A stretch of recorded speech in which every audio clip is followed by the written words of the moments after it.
विद्यार्थी मित्रांनो, today we'll start with the new chapter from the 11th syllabus. The chapter is a very important chapter, is very basic, and this chapter carries minimum 2 questions. याच्यावर किती question येतात हा भाग महत्त्वाचा नाही, तर that is a very basic chapter. आणि या चॅप्टरचा कन्सेप्ट आपल्याला बऱ्याच गोष्टी पुढे समजण्यासाठी उपयोग होतो. फॉर एक्झाम्पल, आपण रिप्रोडक्शन, गॅमेट सेल कशा तयार होतात, तर ह्या सगळ्या गोष्टी महत्त्वाच्या असतात आणि म्हणून आपला हा चॅप्टर आहे तर हा महत्त्वाचा आहे. We are going to start with the chapter that is cell division.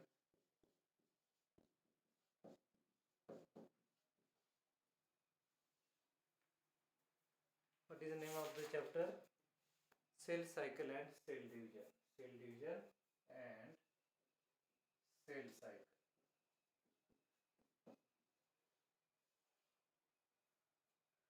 आता या ठिकाणी दोन शब्द आलेले आहेत. First is a cell division and the cell cycle. We'll first see the what is a cycle. तर सायकल कशाला म्हणतो आपण? काही प्रसंग, some events when they are recurring again and again. एखादी गोष्ट होते ती पुन्हा पुन्हा होते. 24 तासांनी पुन्हा सूर्य उगवतोय, 24 तासांनी पुन्हा सूर्य मावळतोय, 15 दिवसानंतर पौर्णिमा येते, 15 दिवसानंतर अमावस्या येते. हे प्रसंग ते पुन्हा पुन्हा होत आहेत आणि that is the cycle. Now what is a cell cycle? आपल्याला माहिती आहे आपल्या शहरामध्ये सजीवांच्या सर्व पेशींना ठराविक वय असतं. For example, the life of the RBC is how much? 120 days. Yes. 20 days. Right, life of the RBC is 120 days. How much is the life of WBC? बोला. तर WBC चं लाईफ हे बोर्डाच्या पुस्तकात दिलंय आणि 4 ते 10 दिवसापर्यंत त्याचं आयुष्य असतं. WBC आपण पाहतो. How many types of WBC are there? 3. There are the 5 types: neutrophil, eosinophil, basophil, lymphocytes and monocyte. तर ह्या सगळ्यांना सेलला जसं आयुष्य आहे तसं आपल्या शरीरामध्ये ॲनिमलच्या सेलच्या प्रत्येक सेलला ठराविक आयुष्य असतं आणि ते संपलं की पुन्हा ती सेल जाते आणि दुसरी सेल येत राहते. त्या ठिकाणी नवीन सेल तयार होते. तर एका सेल पासून दुसरी सेल तयार होत असताना त्यामध्ये कोणकोणते इव्हेंट होतात, त्यामध्ये कोणकोणते प्रसंग येतात, that is called as cell cycle. So the events that are repeated during the division of the cell, that is called as cell cycle. कळलं का सगळ्यांना सेल सायकल म्हणजे काय? तर सेल रिपीट होताना जे जे प्रसंग पुन्हा पुन्हा होत राहतात, that is called as cell cycle. And what is a cell division? Cell division means एकाच्या दोन, दोनाच्या सेल होणे, याला म्हणतो आपण सेल डिव्हिजन. एका सेलच्या 2 होतात, एका सेलच्या 4 होतात. अशा प्रकारे सेलची संख्या वाढत जाते आणि that is called as cell division. Division म्हणजे त्याचे भाग होणे, डिव्हाइड आपण म्हणतो ना, डिव्हाइड, डिव्हिजन. आता आपल्या शरीराचे सेल असतात, आपल्या बॉडीवरचे cell, body cell they divide. सांगता येईल कोणाला? Amit, body cell divide once in the 24 hour. 24 तासामध्ये आपल्या ह्या सेल, बॉडी सेल असतात ते एकदा डिव्हाइड होतात. 24 तासामध्ये त्यांचं डिव्हिजन होतं. झालं क्लिअर? आता सेलला डिव्हिजन व्हायचंय, सेलचं डिव्हिजन व्हायचंय, एकाच्या 2 सेल व्हायच्यात. तर त्यामध्ये निर्णयाचे इव्हेंट्स असतात, त्याचा या चॅप्टरमध्ये आपण अभ्यास करणार. काय काय शिकणार आहेत आपण? तर यामध्ये शिकताना पहिली गोष्ट आपण शिकणार आहेत की मायटोसिस म्हणजे काय आणि मिओसिस म्हणजे काय. सेल डिव्हिजन 2 प्रकारचे आपल्याला, we are more concern with that, mitosis and meiosis. त्या दोन्ही मधला फरक आपण पाहणार आहेत. त्यांचा सिग्निफिकन्स पाहणार आहेत. मायटोसिस कधी होतंय, मिओसिस कधी होतंय, त्याला म्हणायचं सिग्निफिकन्स. सिग्निफिकन्स म्हणजे काय, तर मायटोसिस कधी होतंय, मिओसिस कधी होतंय हे आपण पाहतो. याला काय म्हणतो आपण, Significant. Yes, significance. आता मायटोसिस आणि मिओसिस यातला आपण फरक पाहणार आहेत आणि त्यामध्ये निर्णय इव्हेंट्स, कोणकोणते प्रसंग येतात, त्यामध्ये कोणकोणते इव्हेंट येतात, that we are going to study in the mitosis and meiosis. So during the cell cycle, या सेल सायकल मध्ये या ठिकाणी आपण एक सायकल दाखवली पहा, ही सेल सायकल. आणि cell cycle is divided into the two phases. नीट लक्ष द्यायचं. आता मला वाटतं तुमचे घर शांत झाले असतील. आता you will not have any disturb. Am I right? Yes. हा, तर cell cycle there are the two phases. ही जी पूर्ण सायकल आहे त्याच्या दोन फेज होतात. हा जो थोडासा भाग आहे याला म्हणतो आपण M phase. The first phase is M phase. M phase. Second phase is interphase. Second phase is interphase. M phase and interphase. ऋषी काय सर? हा, अलर्ट राहायचं सगळ्यांनी. जसं देशामध्ये काही प्रसंग असला, इमर्जन्सी, काही अडचण असेल, संप असेल, तर पोलिसांना अलर्ट केलं जातं, मिलिटरीला अलर्ट केलं जातं. तसं अलर्ट आपल्याला राहायचं आहे, कारण आपल्या परीक्षा जवळ आलेल्या आहेत आणि आपल्याला खूप मोठं काम आहे. So you have to always remain alert. So during the cell cycle there are the two phases. पहिली फेज त्याला म्हणतो आपण M phase and second phase is interphase. M phase and second is Interphase. yes, M phase and interphase. So what is this cell cycle? There are the two phases, M phase and second is interphase. Interphase. This M phase, what is meaning of M? The M stand for the two words. M चा अर्थ दोन गोष्टींमध्ये होतोय. M म्हणजे mitosis or M may stand for meiosis. ज्या वेळेला प्रत्यक्ष सेलची डिव्हिजन होते. आता सेलची डिव्हिजन व्हायची असेल तर काय काय करावं लागेल पहा. You know the structure of the cell. आठवतं का सेलचं स्ट्रक्चर? बोला. सेलचं ग्रॉसली स्ट्रक्चर पाहिलं आपण तर बाहेरचा भाग आहे that is called as envelope. बाहेरचं कव्हरिंग. बाहेरच्या कव्हरिंग मध्ये आपण माहिती आहे there are the cell wall and the cell membrane. नंतर त्याच्या आतमध्ये या ठिकाणी सेल पाहिली तर हे बाहेरचं कव्हरिंग पाहिलं आपण, ज्याला आपण इन्व्हेलप म्हणतो. काय म्हणतो त्याला? इन्व्हेलप. मुंडे काय म्हणायचं? वल्लभ इन्व्हॉल्व. येस, अलर्ट राहायचंय बरं का.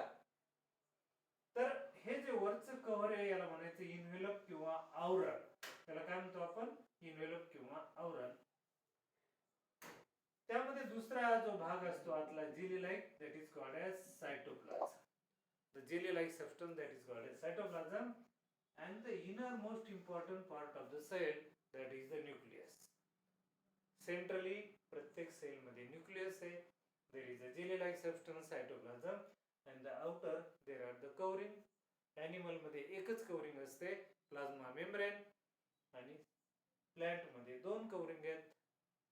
बाहेरची आहे ती सेल वॉल आणि आतला आहे ते plasma membrane. Cell wall and plasma membrane. तर सेल डिव्हिजन होते म्हणजे कशा कशाला डिवाइड करावं लागेल लक्षात घ्या. When there is a cell division, एका सेलच्या दोन सेल करायच्यात. तर फर्स्ट पहा, सगळ्यात बाहेरची वॉल आहे त्याला डिवाइड करावं लागेल का नाही? इन्व्हेलपला डिवाइड करावं लागेल. वल्लभ राईट. वल्लभ ह्या बाहेरच्या आवरणाला डिवाइड करावं लागेल. त्यानंतर हा सायटोप्लाझम डिवाइड करावा लागेल. आणि तिसरा भाग आतलं हे जे न्यूक्लियस आहे न्यूक्लियसला डिवाइड करावं लागेल. So when cell is going under the division, minimum दोन गोष्टी त्याच्यामध्ये कराव्या लागतील. द डिव्हिजन ऑफ सायटोप्लाझम आणि डिव्हिजन ऑफ न्यूक्लियस. त्याच्यावर सेल वॉलचं किंवा इन्व्हेलपचं डिव्हिजन आपोआप होईल. या ठिकाणी जे सायटोप्लाझमचं डिव्हिजन असते, एक सायटोप्लाझम एका सेलचे दोन सेल होतात, त्याला म्हणतो आपण सायटोकायनेसिस. सगळ्यांना लक्षात घ्या. What is a cytokinesis? Division of the cytoplasm. Division of cytoplasm काय म्हणायचं? बोला. सायटोकायनेसिस. येस. आणि न्यूक्लियसचं जे डिव्हिजन होतं, न्यूक्लियसच्या डिव्हिजनला म्हणतो आपण कॅरिओकायनेसिस. कॅरिओकायनेसिस. Karyokinesis is a division of Nucleus. yes, and cytokinesis is a division of Cytoplasm. So these are the two important events. These are the two important events in the cell division, cytokinesis and karyokinesis. Here we are studying the two phases in the division of cycle. हे दोन events आहेत. Sale divide होताना दोन events आहेत. आणि cell cycle मध्ये या ठिकाणी सुद्धा दोन गोष्टी होतात, दोन इव्हेंट्स होतात. सेल सायकल मध्ये दोन इव्हेंट्स आहेत, M phase and interphase. M means mitosis और meiosis. M stand for mitosis or meiosis. And this second phase is a interphase. या ठिकाणी मी दाखवलंय की छोटी आहे ती एम फेज आणि त्याच्यापेक्षा मोठी आहे ती इंटरफेज. नाव दिस इंटरफेज कळलं का? इंटरफेज आणि एम फेज. प्रत्यक्ष सेल डिव्हिजन कुठे होते आपली? तर cell division take place in the M phase. न्यूक्लियसची जी डिव्हिजन आहे, सायटोप्लाझमची डिव्हिजन आहे, ती कशामध्ये होते? एम फेज मध्ये. प्रत्यक्ष एकाचे दोन कोणत्या फेज मध्ये होतात ऋषी? एम फेज मध्ये. येस. मग या बाकीच्या इंटरफेजचं काम काय? 24 तासापैकी हा 1 तास गेला, 23 तास या ठिकाणी इंटरफेज आहे.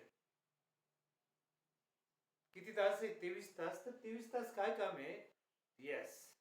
In this 24 hours cell prepare herself for the cell division.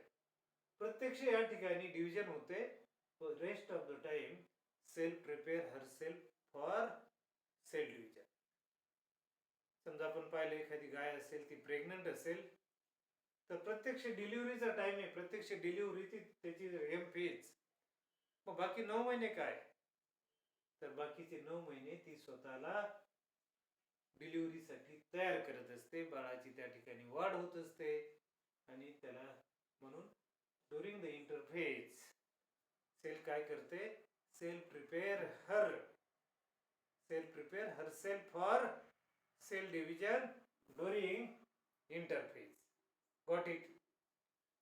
So in the M phase there is actual division of cell, and in interphase cell prepare herself for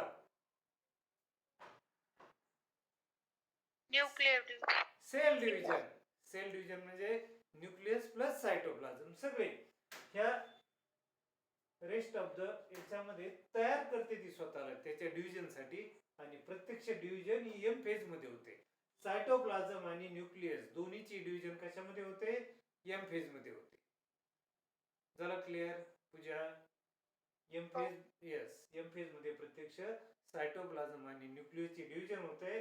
means during the M phase there is a cytokinesis plus this M phase includes cytokinesis, and second is Karyokinesis. yes, karyokinesis. Cytokinesis and karyokinesis. झालं clear पा? प्रत्यक्ष division होते सेलची, म्हणजेच दोन events होतात, cytokinesis and karyokinesis, and that event take place in the M phase. In the interphase पा इथून सुरुवात झाली आणि इथपर्यंत आहे. आणि यामध्ये काय करते, cell herself prepare for the division. Division व्हायची, एकाच्या 2 सेल व्हायच्यात, त्याचा आकार लहान झालाच चालेल का? त्याच्यामध्ये न्यूक्लियस नसले चालेल का? सेल ऑर्गनेल नसले तर चालेल का? नाही. काहीच चालत नाही. म्हणून सेलला अशा प्रकारे तयार करायचंय की एकाच्या 2 झालं तरी स्वतःचा आकार तेवढाच राहिला पाहिजे, त्याच्यामध्ये ऑर्गनेल तेवढेच राहिले पाहिजेत, आणि सगळ्यात महत्वाचं लक्षात घ्या, त्याच्यामधलं जे जेनेटिक मटेरियल आहे तर ते जेनेटिक मटेरियल विशिष्ट प्रमाणामध्येच राहिलं पाहिजे. मी विशिष्ट प्रमाणात काय म्हणलं तर मायटोसिस मध्ये जेनेटिक मटेरियल जे डीएनए किंवा आरएनए असतात ते तेवढेच राहतात, फक्त मिओसिस मध्ये ते अर्धे होतात. आणि म्हणून ह्या सगळ्यांचं प्रमाण तेच ठेवायचे, त्याला त्याच प्रमाणामध्ये राहायचंय, आणि म्हणून सेलला त्याच्यामध्ये स्वतःला तयार करावं लागतं. So the preparation part is interphase and the actual division part is M phase. Now this interphase, 24 पैकी 23 तासाची interphase in the human being. This is divided into again 3 parts: G1 phase, S phase and G2 phase. This interphase is divided into the 3 parts: G1 phase, S phase and the last is G2 phase. yes. G2 phase. Yes. G stand for the growth. G stand for growth. G1 phase म्हणजे first growth phase. What is meaning of the G1 phase? G1 is first growth phase and G2 is second growth phase. And in between there is a time period that is called as S phase. S stand for the synthesis. S stand for synthesis, that is a synthetic phase. अहो या सगळ्यामध्ये काहीतरी synthesis होते, सेलचा आकार मोठा होतोय, protein तयार होतात. मग याला महत्व काय दिलं? याला स्पेशली सिंथेसिस फेज म्हटलेलं आहे, because there is a synthesis of the DNA, that is the genetic material. There is a formation of the DNA. This event is a very important in the life cycle of this cell, and that's why that is included under separate heading. What is name of that heading? Synthesis. Yes, S phase or synthetic phase. So the interphase is divided into the 3 phases. First is the G1 phase, second is the S phase, and the last is G2 phase. The interphase चे आपण 3 part पाहतोय. G1 phase. आता G1 मध्ये काय होतं की cell growth start in the G1. दिसतंय तुम्हाला याच्यामध्ये सायकल मध्ये पहा, cell growth take place in the G1 phase. Then there is a protein synthesis and the RNA synthesis. There is a growth start in the G1 phase. या तिन्ही phase मध्ये growth होत राहते, पण कुठून सुरुवात होते? Growth start in the G1 phase. Then there is a protein synthesis. सगळ्या protein synthesis and the last is RNA synthesis. हा RNA synthesis हा शब्द बोर्डामध्ये आलेला, एनसीईआरटी मध्ये घेतलेला नाही त्यांनी. सायकलचा चार्ट बोर्डामध्ये चांगला आहे, म्हणून बोर्डाला थोडंसं संदर्भात घ्या. So the first is G1 phase. आणि G1 फेज मध्ये काय होतंय? या 3 गोष्टी होत आहेत. सेलची ग्रोथ होते, प्रोटीन सिंथेसिस होतात, आणि दुसरं काय होतंय की there is a DNA RNA synthesis. काय तयार होतंय? आरएनए. किती प्रकारचे आरएनए आहेत आपल्याला माहिती आहे? There are the 3 type of RNA. बोला. mRNA, tRNA आणि rRNA. Yes, there are the 3 type of RNA, आणि या सगळ्याचं सिंथेसिस याच्यामध्ये होतं. In the G1 phase, first growth phase. First growth phase नंतर जी फेज येते त्याला म्हणतो आपण S phase. And during the S phase, S stand for the synthesis. Whose synthesis? Synthesis of the DNA. DNA च्यामध्ये तयार होतात, आणि DNA च्या बरोबर त्याच्यामध्ये प्रोटीन असतं. जसं तुमची पतंगाचा दोरा असतो ना, तर that is just like our DNA fibre. आणि हा पतंगाचा मांजा कशावर बांधला गुंडाळला जातो, काय म्हणता तुम्ही त्याला? गोल एखादं लाकडाचं बंडल असते त्याच्यावर तो बांधला जातो. तसा आपला DNA फायबर हा एका प्रोटीनवर बांधला जातो, त्याला म्हणतो आपण हिस्टोन प्रोटीन. तसे डीएनए मध्ये दोन प्रकारचे प्रोटीन असतात, हिस्टोन अँड अदर इज. कोण सांगताय? Other is non histone protein. दोन्ही प्रकारचे प्रोटीन त्यामध्ये असतात. तर there is a formation of DNA synthesis, histone protein, and there is a centriole duplicate in the S phase. आपल्याला माहिती आहे सेंट्रिओल कशासाठी लागतात? They are important for the cell division. सेलच्या डिव्हिजन मध्ये याचा सेंट्रिओलचा भाग असतो. नीट लक्षात घ्या. Which is the most important organelle? That is centriole during the cell synthesis in the animal cell. का म्हटलं मी ॲनिमल सेल मध्ये? प्लांट मध्ये त्याचा उपयोग नाही का सेंट्रिओलचा? What is difference between animal cell and plant cell? Go tell me.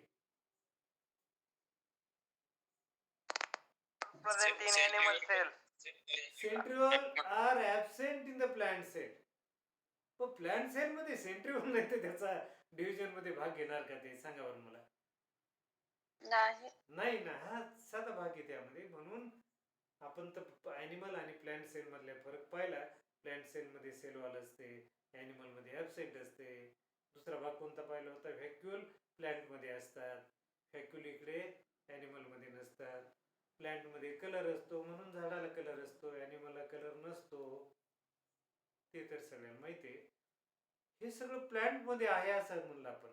Colour आहे, व्हॅक्युल आहे, आणि पहिलं काय म्हणलं आपण? प्लांट मध्ये आहे ते सेल वॉल. पण ॲनिमल मध्ये काय हे लक्षात घ्यायचंय, विसरू नका. You R forgetting. ॲनिमल मध्ये काय? बोला काय ॲनिमल मध्ये? Which is absent in the plant? That is Centrioles. Yes. बोलत जा, तयारात जा, थकल्यासारखं करू नका. तर या ठिकाणी पहा, in the S phase there is synthesis of DNA, synthesis of histone protein, and there is a centriole duplicate. म्हणजे ते सुद्धा एकाचे दोन होतात. सेंट्रिओल कुठे असतात? न्यूक्लियस मध्ये का सायटोप्लाझम मध्ये? Nucleus. अरे नाही. हा, this centriole they are present in the cytoplasm. सगळे आपले ऑर्गनेल आहेत. उदाहरणार्थ मायट्रोकॉन्ड्रिया, रायबोझोम्स, एंडोप्लाझमिक रेटिक्युलम, हे सगळे सायटोप्लाझम मध्ये असतात. आता विसरायचं नाही. तर सेंट्रिओल या ठिकाणी डुप्लिकेट होतो. याला नाव का दिलं? तर it is important in the cell division. आता यात महत्वाचं लक्षात ठेवायचं की डीएनए सिंथेसिस या ठिकाणी होतंय. काय तयार होतंय? डीएनए. आणि डीएनए पासून आपल्या शरीरात काय तयार झाले? तर क्रोमोझोम्स. डीएनए पासून काय तयार झाले? Chromosomes.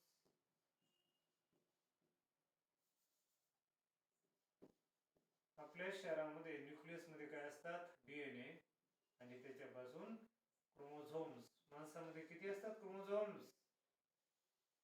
Giri. 23 pairs. Yes. In the human being there are the 23 pair. 23 pair म्हणजे हे 23 आणि 23 टोटल किती होतील? 46. Yes. 23 पेअर ते जोड्यामध्ये राहतात म्हणून आपण काय म्हणतो? 23 पेअर्स. आणि 23 पेअर असले की आपण कसं दाखवतो? त्याला म्हणतो आपण 2n. कुठे दाखवताना आपण काय दाखवतो? 2n असं दाखवलं जातं.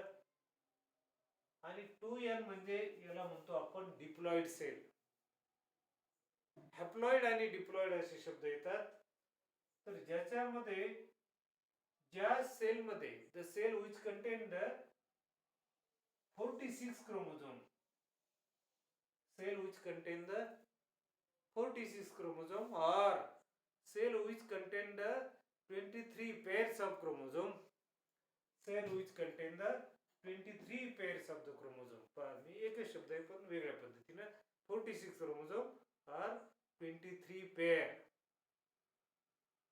अशी जी सेल असते तिला म्हणायचं डिप्लॉइड सेल.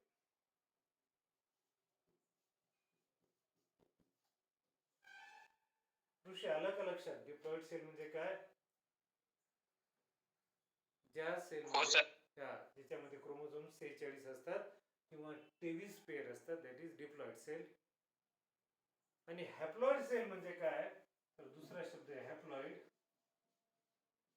हॅप्लॉइड म्हणजे ज्या सेलमध्ये 23 क्रोमोझोम्स असतात. किती? 23 पेअर नाही बरं का या ठिकाणी, नीट लक्षात घ्या. Only 23 chromosomes are there, and this type of cell called as, काय म्हणायचे असेल Haploid. हॅप्लॉइड आणि डिप्लॉइड विसरायचं नाही. Very basic concept. हॅप्लॉइड आणि डिप्लॉइड ज्याच्यामध्ये 2 सेट असतात. 23 चे 2 सेट आहेत, दॅट इज डिप्लॉइड. आणि 23 चा एकच सेट असतो, त्याला म्हणतो आपण haploid cell. Never forget, very important concept. झाला क्लिअर सगळ्याला? हो सर. मुंडे लक्षात आलं का काय चाललंय? थोडस जड वाटत असेल कारण हे सगळ्या विद्यार्थ्यांचं झालेलं आहे, पण काही अंदाज आला का मुंडे? तर हॅप्लॉइड आणि डिप्लॉइड अशा 2 कन्सेप्ट लक्षात ठेवायचे. गिरी लक्षात आलं का? माधवी? सर. ओके. आता इंटरफेजचे आपण 3 पार्ट पाहतोय. G1 फेज, S फेज आणि G2. आता GS मध्ये काय होतंय की there is a DNA synthesis. आणि डीएनए पासून काय तयार झाले असतात? क्रोमोझोम्स. काय तयार झाले असतात? क्रोमोझोम्स. म्हणजे या ठिकाणी क्रोमोझोम्स तयार होतात असा त्याचा अर्थ झाला. डीएनए तयार होतात. डीएनए सिंथेसिस म्हणजे क्रोमोझोम सिंथेसिस, राईट? Yes. मग आता या ठिकाणी डीएनए माणसामध्ये किती येतं? 46. मग ऋषी डीएनए तयार होतात, याचा अर्थ मग 46 पेक्षा जास्त तयार होतात का? 46 चे दुप्पट होतात का? 92 किंवा अजून त्याच्यापेक्षा वाढतात का? तर नाही. Number of the chromosomes always remain constant. या फेज मध्ये माणसाच्या शरीराचे क्रोमोझोम नंबर जे असतात 46 ते 46च राहतात. क्रोमोझोम बदलतात का ऋषी?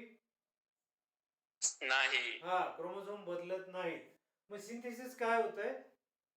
तर त्याचं जे मटेरियल आहे, जेनेटिक मटेरियल आहे, त्याची अमाऊंट वाढते. क्रोमोझोमचा नंबर वाढत नाही. त्याची काय वाढते? Amount. What I said? Amount.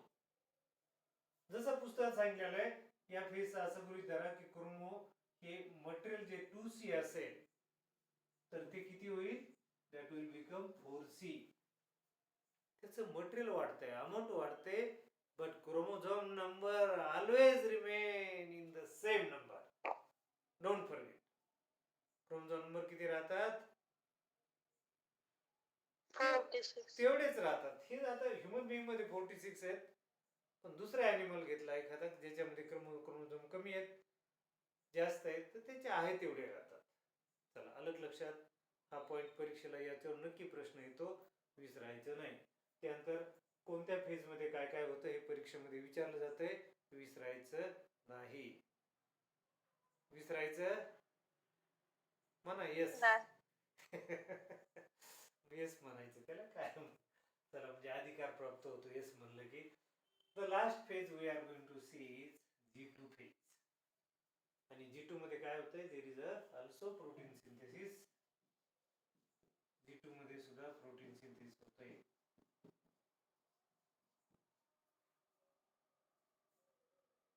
So these are the different events that occurring in the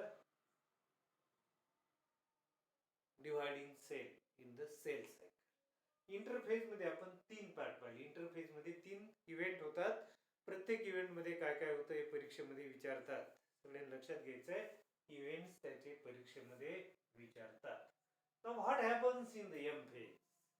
चला, आता इंटरफेज मध्ये काय होतं पाहिलं. बॉडी सेल मध्ये इंटरफेज किती तासाची असते? 23 तासाची. आणि एम फेज किती तासाची असते? 1 एका तासाची. 24 प्लस 1 23 प्लस 1 24 तास. तर हा झाला इंटरफेसचा भाग. आता पुढचा भाग पाहतोय very important, that is M phase.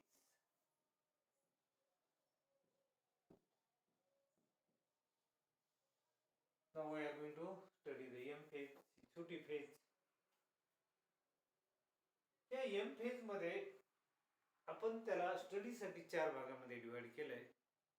आधी आपण त्याचे पाहिले एम फेज मध्ये 2 गोष्टी होतात. कोणत्या 2 गोष्टी होतात? सायटोकायनेसिस आणि कॅरिओकायनेसिस. कसे विसरता? सायटोकायनेसिस आणि दुसरं काय होते? बोला. कॅरिओकायनेसिस. हा, कॅरिओकायनेसिस.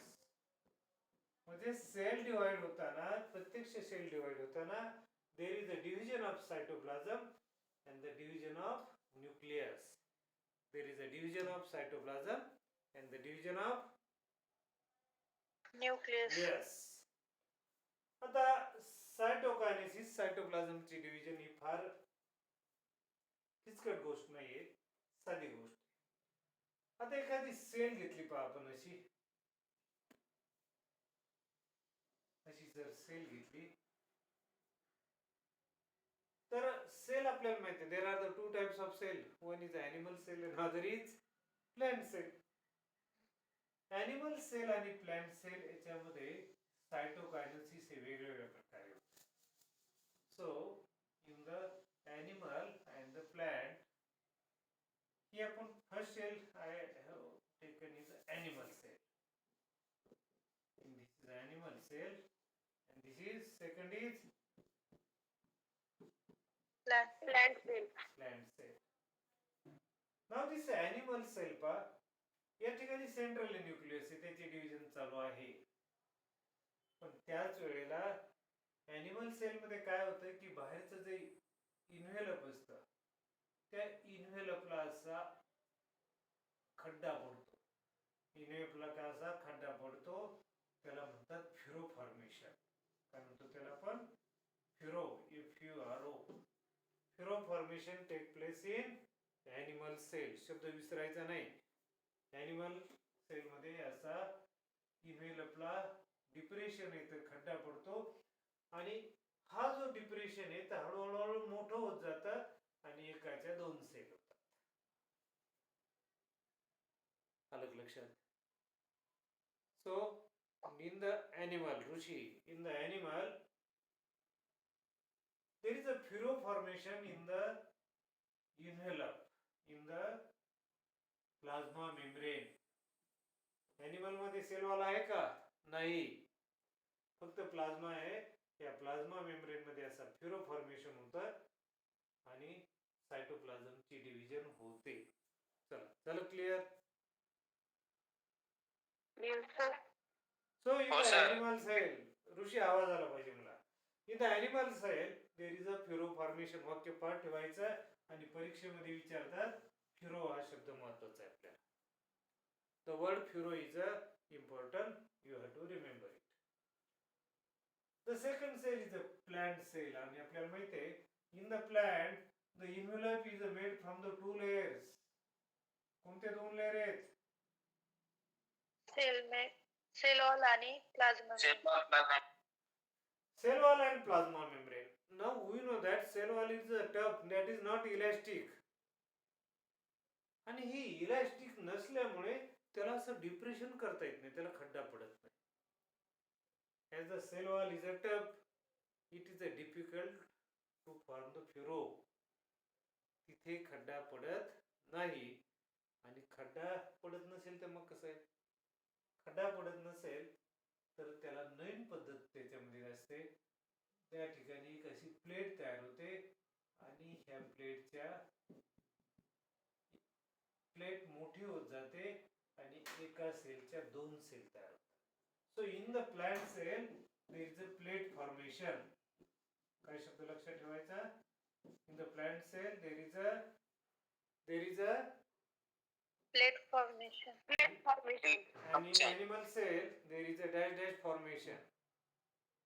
Puro furrow method. Formation. Yes. आता प्लांट मध्ये फिरो फॉर्मेशन का होत नाही? Why there is a not furrow formed in the plant?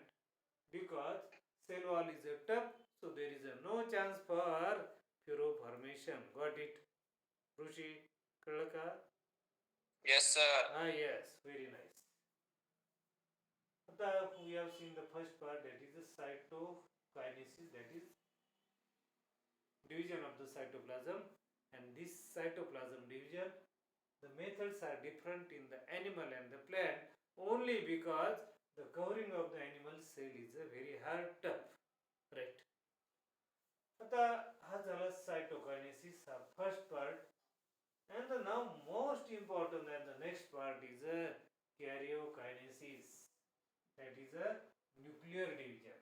There is a division of the nucleus in the karyokinesis. This karyokinesis take place in the M phase. It take place in the M phase of the cell cycle. चला clear सगळ्याला? It take place in the M phase of cycle. cell cycle. Now this M phase is divided into the 4 phase. M phase च्या पुन्हा 4 भाग होतात. पहिली जी असते त्याला म्हणतो आपण प्रोफेज. पहिलीला काय म्हणायचं? प्रोफेज. Second is metaphase. नाव पाठ करत चला माझ्या बरोबर. पहिलीला काय म्हटलं आपण? प्रोफेज. दुसरी कोणती? Metaphase. Metaphase. Prophase, metaphase, prophase, metaphase. तिसरी आहे ती anaphase. Prophase, metaphase, anaphase, and the last is Telophase. Telophase. So these are the 4 phases. ह्या 4 स्टेप मधून न्यूक्लियसचं डिव्हिजन होतंय. अर्थात हे होत असताना हे काय एक स्टेप झाली का थांबतंय, दुसरी स्टेप झाली का थांबतंय, अशातला भाग नाही. It is a continuous process. It is a continuous process. Cell division is a continuous process. Cytokinesis, karyokinesis, continuous. But we have divided into this stage only to study the events. To study the events. आता यामध्ये कोणकोणते event होतात हे आपल्याला लक्षात घ्यायचे. यामध्ये कोणकोणते इव्हेंट होतात, कोणकोणते प्रसंग होतात. The first phase is a prophase. 4 फेजचे नाव पाठ झाले का? प्रोफेज, मेटाफेज, एनाफेज आणि telophase. Repeat Rishi. Prophase, metaphase, anaphase, telophase. Yes. Giri repeat करा. Giri. Prophase, metaphase, anaphase, telophase. Yes, very nice. So these are the 4 phases. कशाच्या आहेत त्या? कॅरियोकायनेसिस, न्यूक्लियर डिव्हिजन. न्यूक्लियर डिव्हिजनच्या 4 phase, prophase, metaphase, anaphase and telophase. Right. आता यामध्ये कोणते events होतात, कोणते प्रसंग होतात, सेल काय करते हे परीक्षेत विचारलं जातं. So this is a very important. Prophase मध्ये काय होतंय? आता सेलला डिव्हिजन साठी तयार व्हायचे, सेल डिव्हिजनला तयार व्हायचंय. आणि सेल डिव्हिजन, न्यूक्लियसचं डिव्हिजन करायचं म्हणजे त्यातलं जेनेटिक मटेरियल महत्वाचं असतं. न्यूक्लियस मध्ये काय असते? Genetic material. हे जेनेटिक मटेरियल मध्ये डीएनए किंवा आरएनए असतात. तर human being there is a DNA. आणि हे डीएनए का महत्वाचे? तर it is important for hereditary and it is important for deciding the characters of that animal. So ॲनिमलचे कॅरेक्टर, त्याची हुशारी, त्याची उंची, त्याचा कलर, सगळ्या गोष्टी त्याच्यावरून ठरतात. आणि म्हणून तो भाग महत्वाचा आहे. Actually all the function of the cell actually control by the nucleus असं म्हणता येईल आपल्याला. आणि म्हणून न्यूक्लियर कॅरियोकायनेसिसची डिव्हिजन, त्याच्या जेनेटिक मटेरियलची डिव्हिजन महत्वाची आहे. आणि त्यासाठी सेल तयार होते. पहिली फेज येते प्रोफेज. प्रोफेज मध्ये काय की आता सेल जर आपण घेतली, सेलला सेंट्रली न्यूक्लियस आहे आणि न्यूक्लियस वर काय असतंय? Nuclear membrane. न्यूक्लियस वर काय असतंय? Nuclear membrane. पण त्याला डिव्हाइड व्हायचंय तर त्याचं पहिली गोष्ट त्याचं न्यूक्लियर मेम्ब्रेन काय करावं लागेल? त्याला डिसअपिअर व्हायचं. सो त्याच्यामधले इव्हेंट्स पाहतोय आपण. पहिलं क्रोमोझोम जे आतमध्ये आपलं जेनेटिक मटेरियल आहे त्याला म्हणतो आपण क्रोमोझोम्स किंवा डीएनए फायबर. तर आतलं जे क्रोमोझोम जे आहेत देर इज अ कंडेन्सेशन. शब्द अतिशय चांगले लक्षात ठेवा. कंडेन्सेशन ऑफ क्रोमोझोम्स किंवा DNA fibre. Condensation of chromosomes. Condensation होता म्हणजे त्याचा जो लांब फायदा असतो, लांब फायबर असतो, तो कसा होतो? Short and thick. का दोन शब्द वापरले मी व्हेरी स्पेसिफिक. कोणते दोन? During the condensation, the genetic material become the short and thick. Short त्याची उंची कमी होते आणि जाड होते. त्यानंतर अजून काय होत आहे? न्यूक्लियस मेम्ब्रेन जे आहे त्याचं डिसअपिअर होत आहे. डिसअपिअर काय काय डिसअपिअर होत आहे? Nuclear membrane. त्यानंतर सेलमध्ये आपल्याला माहिती आहे सेलमध्ये निम्न ऑर्गनेल असतात. Golgi apparatus, endoplasmic reticulum. कारण आपली सेल डिव्हिजन कशामधून होते? तर we are studying the cell division in the eukaryotic cell. कोणत्या सेलमध्ये स्टडी करतोय आपण? Eukaryotic cell. आणि ह्या सेलमध्ये सगळे ऑर्गनेल असतात. प्रोकॅरियोटमध्ये सगळे ऑर्गनेल नसतात, पण यूकॅरियोटमध्ये सेलमध्ये सगळे ऑर्गनेल असतात. तर या ठिकाणी there is in the prophase there is a disappearance of condensation of chromosome, disappearance of nuclear membrane, then there is the disappearance of organelles. Cell मधले ऑर्गनेल जे असतात ते डिसअपिअर होतात. सेल मधले जे ऑर्गनेल आहेत ते काय होतात? डिसअपिअर होतात. and the last there is a disappearance of nucleolus.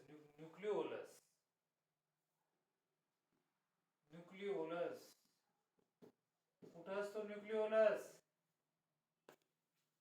पूजा आता पहिलं उत्तर करेक्ट आहे. सांग पहिलं काय सांगितलं होतं तू? न्यूक्लियस मध्ये असतंय. दिस न्यूक्लिओलस इज आपल्याला माहिती nucleolus is a present in the cell. Rishi function सांग न्यूक्लिओलसचं मागच्या चॅप्टर मध्ये पाहिलं. फॉर्मेशन ऑफ द बोला formation of protein. Formation of the protein that is the function of nucleolus. पाहून घ्या परत फंक्शन. सो प्रोफेज मध्ये काय झालं पहा आपल्या सेल डिव्हिजन मध्ये? Condensation of chromosome. काय झालं त्याचं? Condensation. then there is a disappearance of cell organelle, disappearance of cell nuclear membrane, and disappearance of nucleolus, and appearance of the centrioles. काय अपिअर होतात? सेंट्रिओल सेल मध्ये appear होतात. कोणती phase पाहतोय आपण? प्रोफेज. आता दुसरी फेज आहे मेटाफेज. दुसऱ्या फेजचं नाव काय? मेटाफेज. आणि मेटाफेज मध्ये काय होतंय पहा? अशी जर सेल घेतली आपण तर सेल मध्ये जे क्रोमोझोम्स असतात, क्रोमोझोम मध्ये असतात, तर ते आपल्या सेलच्या मध्यभागी गोळा होतात. त्याला म्हणतात इक्वेटर. सेलच्या मधली जी लाईन असते त्याला म्हणतो आपण पृथ्वीचं जे मध्ये ते विषुववृत्त, त्याला म्हणतो आपण इक्वेटर. तसं आपल्या सेल मध्ये हे जे क्रोमोझोम्स आहेत दे आर अरेंज्ड. कुठे येतात ते? On the equator. कुठे येतात ते? इक्वेटर. कोण येतात? Chromosomes. Chromosome get arrange on the equator.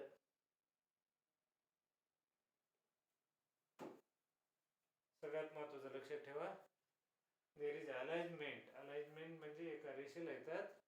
Alignment of the chromosomes on the equator. Chromosome इक्वेटरवर येतात. हा एकच प्रसंग मेटाफेज मध्ये लक्षात ठेवायचा. आणि there is a spindle formation. Spindle formation आता सेल डिव्हिजन होते म्हणजे पहा हे जे आपलं जेनेटिक मटेरियल आहे ना, त्या जेनेटिक मटेरियलला बरोबर जसं आपण ऊस फाडतो अतिशय बरोबर शब्द आहे त्याला. ऊस जसा आपण कापतो, ऊस कसा कापतो आपण? तर उभा कापतो खाण्यासाठी ऊस, लावण्यासाठी नाही म्हणत मी कांडे पाडायचे. तर जसं आपण ऊस कापतो तसा हे आपल्या क्रोमोझोमचे असे 2 उभे भाग होतात. आणि 2 उभे भाग झाल्यानंतर त्यांची संख्या बदलेल का ऋषी? प्रत्येक सेलमध्ये समजा एखादी एक असेल तर तो एकच राहणार, त्याचा एक केलेला भाग निघून जाईल दुसऱ्या सेलमध्ये. म्हणून कल्पना आली का लक्षात? असं जर क्रोमोझोम असेल तर त्याच्या बरोबर 2 भाग होतील, एक सेल एका मध्ये जाईल, एक भाग दुसऱ्या सेलमध्ये जाईल, म्हणजे प्रत्येक सेलमध्ये त्याची संख्या तेवढीच राहील. आणि म्हणून या ठिकाणी काय होते, there is a equatorial alignment of chromosome. कोणत्या फेज मध्ये? मेटाफेज मध्ये. सेल मधले इकडे तिकडे विखुरलेले जे क्रोमोझोम्स असतात असे सेंटरला येतात, आणि हे जे सेंट्रिओलर आहेत पहा दोन्ही बाजूला, त्यांच्यापासून असे धागे निघतात आणि हे कशाला जोडले जातात? क्रोमोझोमला जोडले चाललेत पहा हे भाग. कशाला जोडलेत दिसतंय का? फिगर मध्ये पाहिलं का? हो. याला म्हणायचं स्पिंडल फॉर्मेशन. काय म्हणायचं याला? Spindle fibres. Spindle formation. Formation म्हणजे तयार होते.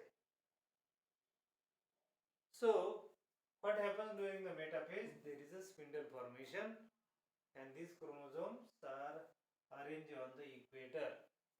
कुठे येतात ते? इकडे तिकडे असलेले सगळे एका सेंटरला येतात. हे 2 शब्द लक्षात ठेवायचे. There is a spindle formation and second is chromosomes are arranged on the equatorial plate. कुठे येतात ते?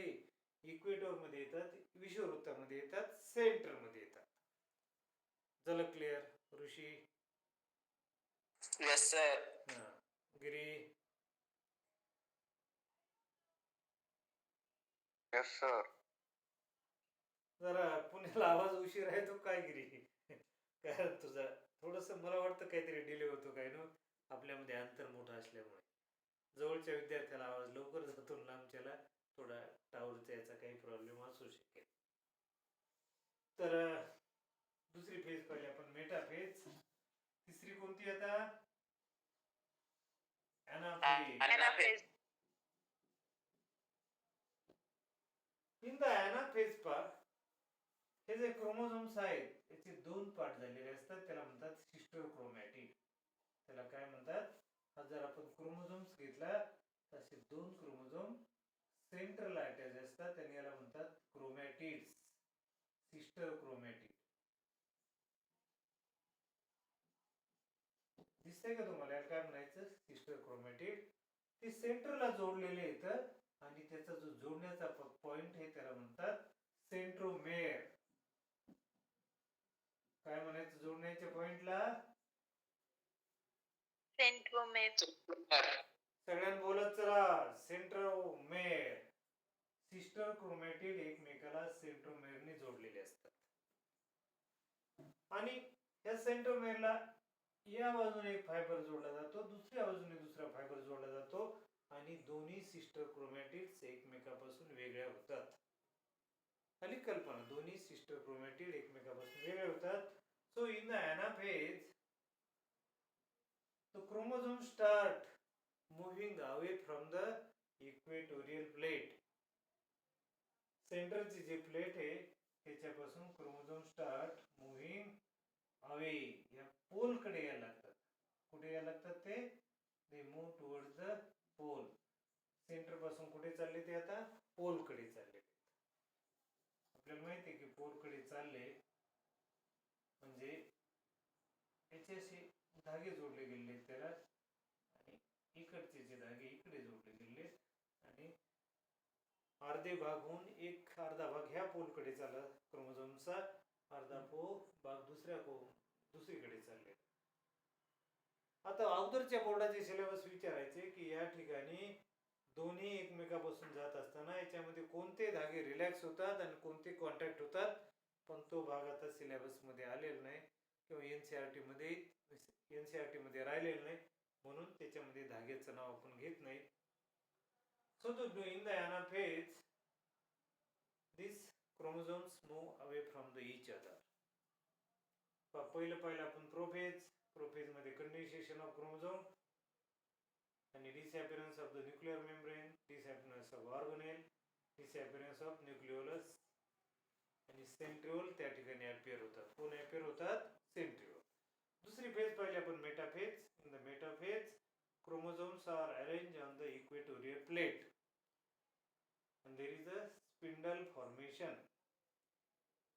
And the last is anaphase. Anaphase मध्ये काय होते की they centriole move away from the each other. These chromosomes move away from the each other. And the last phase is bola. Telophase. Telophase. Telophase. So in the telophase part, telophase चं काम फार सोपं आहे लक्षात ठेवायला. जी गोष्ट prophase मध्ये झाली, मुक्ता, त्याच्या उलट या ठिकाणी होत आहे. जी गोष्ट प्रोफेज मध्ये झाली त्याच्या विरुद्ध होतंय. या ठिकाणी काय झालं? कंडेन्सेशन ऑफ क्रोमोझोम ऋषी. तर याच्यामध्ये काय होतंय? डिकंडेन्सेशन ऑफ क्रोमोझोम. डिकंडेन्सेशन ऑफ क्रोमोझोम कोणत्या फेज मध्ये होतंय? टेलोफेज मध्ये. यस. Telophase. त्यानंतर जे डिसअपिअर झालं होतं, nuclear membrane Appearance on nuclear membrane. होतात, सेल ऑर्गनेल अपीअर होतात, न्यूक्लिअर मेम्ब्रेन अपीअर होते, सेल मेम्ब्रेन नंतर ऑर्गनेल्स हे अपीअर होतात आणि अशा प्रकारे एका सेलच्या 2 सेल तयार होतात. पण आता न्यूक्लिअर डिव्हिजन झाली, यामध्ये काय होतंय? या ठिकाणी अशी फिरो फॉर्मेशन होते आणि हे एकमेकापासून 2 सेल तयार होतील. झालं क्लिअर सगळ्याला? अशा प्रकारे एका सेलच्या 2 सेल तयार होतात. कोणती डिव्हिजन पाहतोय आपण? We are studying the mitosis किंवा आपण पाहतोय एम फेज. कोणती फेज पाहिली आपण? M phase. एम फेजचे आपण 4 प्रकार पाहिले: प्रोफेज, मेटाफेज, अनाफेज, टेलोफेज. आणि यातले जे इव्हेंट्स आहेत ते परीक्षेला विचारतात की एम फेज मध्ये काय होतंय, त्यातल्या कोणत्या फेज मध्ये काय होतं, असा प्रश्न परीक्षेला विचारला जातो. आता आपल्याला माहिती आहे एम स्टँड फॉर. एम म्हणजे काय? Mitosis or meiosis. Yes, Mitosis. Mitosis और मेयोसिस.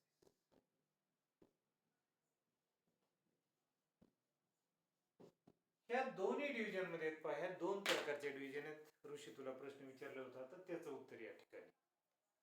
ह्या 2 डिव्हिजन आहेत, मायटोसिस आणि मेयोसिस, या वेगळ्या प्रकारच्या आहेत एकमेकापासून. आता हे वेगळ्या कशात पाहिजे एकमेकापासून, तो भाग पाहायचा आपल्याला.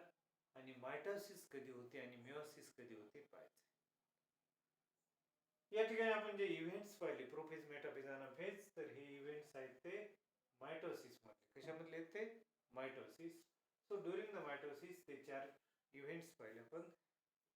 कोणते 4 events? Prophase, anaphase, Prophase, metaphase. metaphase, anaphase, telophase. Yes, prophase, metaphase, telophase आणि अनाफेज. पीएमटी कुठली गाडी आहे? पुण्याच्या सिटी बसला म्हणतात पीएमटी, बरोबर आहे का? Pune municipal transport, PMT. तर क्रम लक्षात ठेवण्यासाठी पीएमटी म्हणून सांगितलं तुम्हाला. आता मायटोसिस कधी होते पहा, तर मायटोसिस मध्ये एका सेलच्या 2 सेल तयार होतात. Formation of 2 cell. एका सेल पासून किती सेल तयार होतात? 2 सेल. त्यानंतर याच्यामध्ये काय दुसरं कॅरेक्टर काय की chromosome number remain same in the daughter cell. एका सेल पासून पुढे 2 झाल्या तरी पहिली मधला जो क्रोमोझोम नंबर 46 आहे तोच डॉटर सेल मध्ये राहतो. क्रोमोझोम नंबर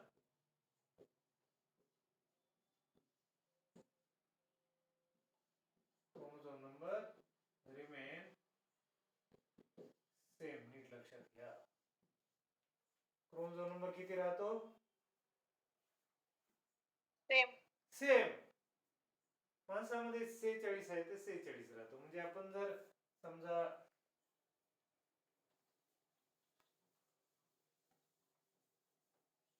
या ठिकाणी जर एक सेल घेतली आणि ती जर मायटोसिस मधून गेली, ही मायटोसिस एक लक्षात घ्या, mitosis always take place in animal, it take place in the diploid cell. Animal मध्ये मायटोसिस कोणत्या सेल मध्ये होतंय? Diploid. Diploid. But in case of the plant, लक्षात घ्या, in case of the plant it may take place in the diploid or haploid cell. Plant मध्ये दोन्ही पर्याय आहेत, हॅप्लॉइड किंवा diploid. But in case of animal, mitosis always take place in Diploid. yes, diploid cell.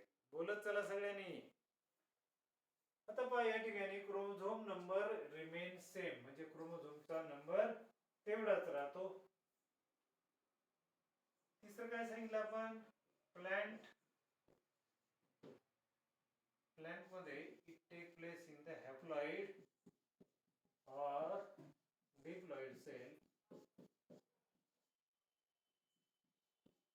But in case of the animal, it takes place in the diploid cell.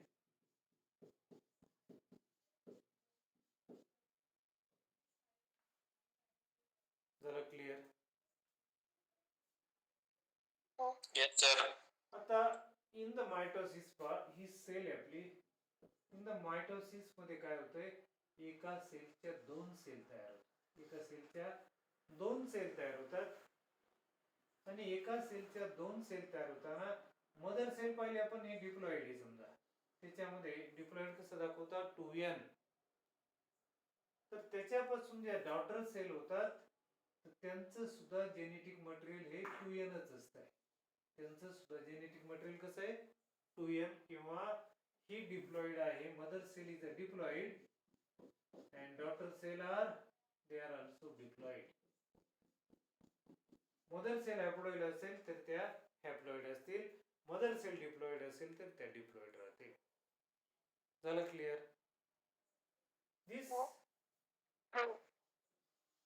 This mitosis take place in the body cell. कोणत्या cell मध्ये होत आहे? Body cell. आणि कशासाठी होते पा? It takes place in the body cell for repair and growth. शब्द नीट लक्षात घ्या, repair and growth. रिपेअर म्हणजे दुरुस्त करणे आणि ग्रोथ म्हणजे वाढ. वाढ. ग्रोथ म्हणजे वाढ. तर काय काय पाहिलं आपण? मायटोसिस टेक्स प्लेस, एकाच्या दोन सेल तयार होतात, क्रोमोझोम नंबर रिमेन सेम, 46 चे 46 राहतो, किंवा डिप्लॉइडची डिप्लॉइड राहतो आणि हॅप्लॉइडचा हॅप्लॉइड राहतो. आणि त्याला काय म्हणतो आपण? म्हणून ही जी डिव्हिजन आहे याला म्हणायचं इक्वेशनल डिव्हिजन. कोणाला म्हणतात? बोला. इक्वेशनल डिव्हिजन कोणाला म्हणायचं? Mitosis. मायटोसिस. आता इक्वेशनल डिव्हिजन काय म्हणायचं तर आपल्याला माहिती आहे 2 अधिक 2 बरोबर 4 असं लिहितो आपण, बरोबर आहे. हा इक्वेशनचा एक भाग झाला 2 अधिक 2 आणि दुसऱ्या बाजूला 4.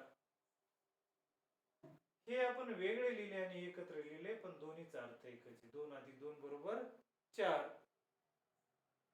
इकडच्या अर्ध्या भागाची किंमत तेवढीच आहे, दुसऱ्या भागाची तेवढीच आहे, त्याला म्हणायचं इक्वेशन. तसं पॅरेंट सेल आणि डॉटर सेल, मदर सेल आणि डॉटर सेल याच्यामधले जेनेटिक मटेरियलचा नंबर तेवढाच राहतो. हॅप्लॉइड असेल तर हॅप्लॉइड, डिप्लॉइड असेल तर डिप्लॉइड, आणि म्हणून त्याला काय म्हणतो आपण? Equational division. ही कशासाठी होते equational division? Repair and the growth.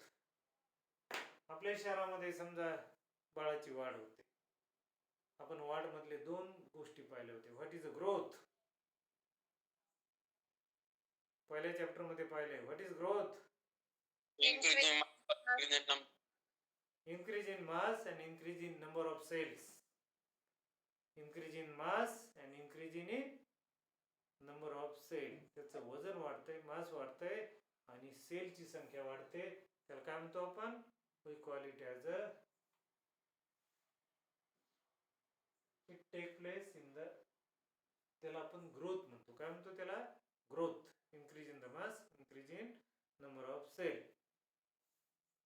आता ज्या वेळेला हे सी डिव्हिजन कधी होते तर ग्रोथ, शरीराची वाढ करायची, सेलची संख्या वाढवायची, शरीराचं वजन वाढवायचं, त्यावेळेला ही मायटोसिस सी डिव्हिजन होत असते.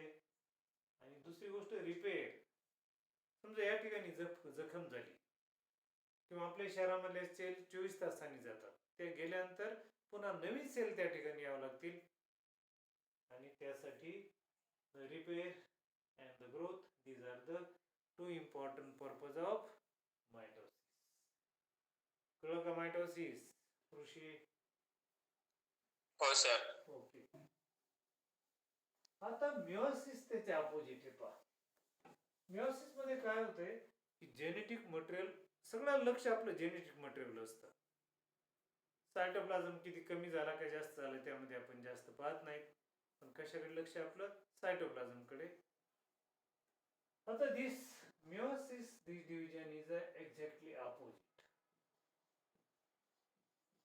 In the meiosis किती सेल तयार होतात? 4 cell formation. At the end of meiosis किती सेल तयार होतात? 4 सेल फॉर्मेशन. किती तयार होतात ऋषी? 4 cell formation. 4. हा, 4 सेल तयार. नंतर इकडे काय पाहिलं आपण? Chromosome remain same. Needles होते त्या. हा, तर या ठिकाणी क्रोमोझोम बिकम हब. किती होतात?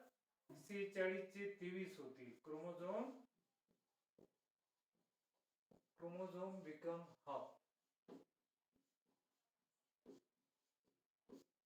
Chromosome become hub. ऐकलं का घोडके? घोडके घोडके हा, लक्ष द्यायचंय.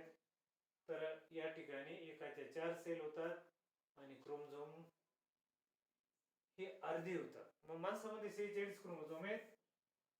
मदर सेल मध्ये जर 46 असतील तर डॉटर सेल मध्ये किती होतील? 23. यस, 23. 46 ज्याच्यामध्ये असतात त्या सेलला कोणती सेल म्हणतो आपण? डिप्लॉइड. आणि 23 असलेला हॅप्लॉइड. म्हणजेच 2n डिप्लॉइड दाखवतो आपण 2n आणि हॅप्लॉइड म्हणजे n. म्हणजे 2n पासून n तयार होते, डिप्लॉइडचे हॅप्लॉइड होते. आता हे कुठं होतं पहा? मायटोसिस पाहिलं आपण बॉडी सेल मध्ये होतोय आणि मिओसिस फार पिक्युलर आहे. पहा, मिओसिस कुठं होतंय? कोण सांगतंय? बोला. मिओसिस कुठे? Meiosis take place in the reproductive cell. Reproduction मध्ये सर. हा, इन द जर्म सेल. कुठे होतंय त्याला म्हणतो आपण? Germ cell. जर्म सेल म्हणजे स्पर्म अँड ओव्हम फॉर्मेशन तयार होताना. During the formation of the sperm and the ovum कोणती डिव्हिजन आहे त्या ठिकाणी? द डिव्हिजन इज बोला. Meiosis. हा, बोला ना मग. एवढं झोपल्यासारखं करू नका.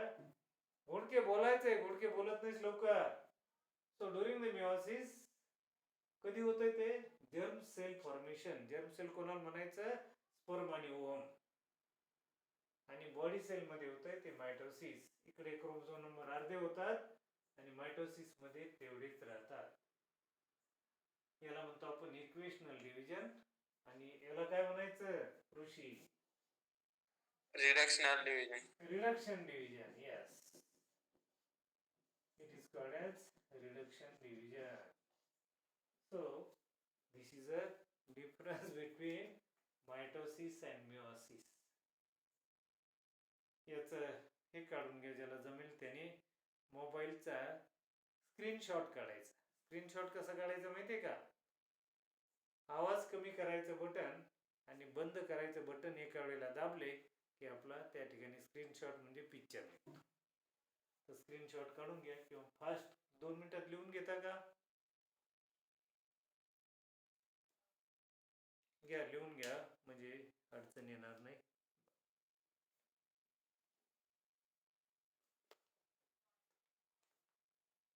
ही रिडक्शन डिव्हिजन आहे आणि इक्वेशनल डिव्हिजन आहे. हा महत्त्वाचा गोष्ट आहे. किंवा याचा चार्ट मी फोटो काढून तुम्हाला तुमच्या याच्यावर टाकतो. आपल्याला हा व्हिडिओ आवडला असेल तर त्याला लाईक करा, सबस्क्राईब करा आणि आमचे व्हिडिओ पुन्हा पुन्हा ऐकण्यासाठी यूट्यूबवर सुपर 20 बायोलॉजी सर्च करा.